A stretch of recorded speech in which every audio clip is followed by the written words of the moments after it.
عمر مسند ابو داود الطیالسی کے اندر ان کا عبداللہ ابن عمر رضی اللہ تعالیٰ عنہ کا عمل موجود ہے. افطار کے وقت خود بھی بیٹھتے، اپنے بیوی بچوں کو بھی ساتھ میں جمع کرتے اور دعا کا اہتمام کرتے.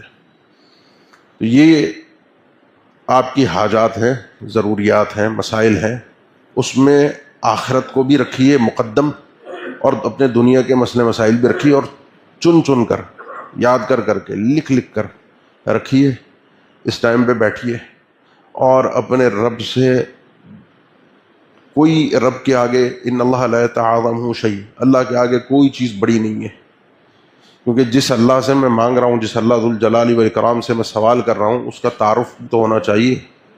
وہ ہے جو یہ کہتا ہے کہ اگر تم سارے اول و آخر جن و انس ایک میدان میں کھڑے ہو کر اللہ سے اپنی اپنی خواہش من چاہی چیزیں مانگ لو، وہ سب کو عطا کر دے گا. اس کے خزانے میں اتنی کمی نہیں آئے گی. ایک سوئی کو لے جا کے سمندر میں ڈبو کر نکال کر دیکھنا، وہ سوئی پھر پانی زیادہ، ایک قطرہ آتا ہے نا وہ واپس ٹپک کے دوبارہ گر جاتا ہے، یہ بھی زیادہ ہے رب العالمین کے خزانوں میں. سارے انس و جن اول تا آخر آدم علیہ السلام سے قیامت تک کے انسان کو دینے کے بعد بھی خزانوں میں اتنی کمی نہیں آئے گی. ما عندکم ینفد وما عند اللہ باق، جو تمہارے پاس ہے وہ فنا ہے، لیکن اللہ کے پاس جو ہے وہ باقی رہنے والا ہے. وہ کوئی اس کے پاس خزانوں کی کمی نہیں ہے.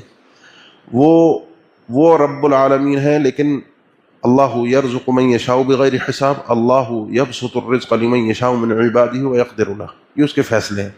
جس کو چاہتا ہے بے حساب دیتا ہے، جس کے لیے چاہتا ہے تنگ کرتا ہے، جس کے لیے چاہتا ہے کشادہ کرتا ہے. جس کی خواہش کتنی ہے وہ تو اپنی ضد پہ انسان مانگ رہا ہے، رب العالمین دیتا ضرور ہے. اپنی حاجات اور مشکلات کو جمع کیجئے اللہ کے سامنے پیش کرنے کے لیے، اور بیٹھ جائیے ایک ایک کر کے.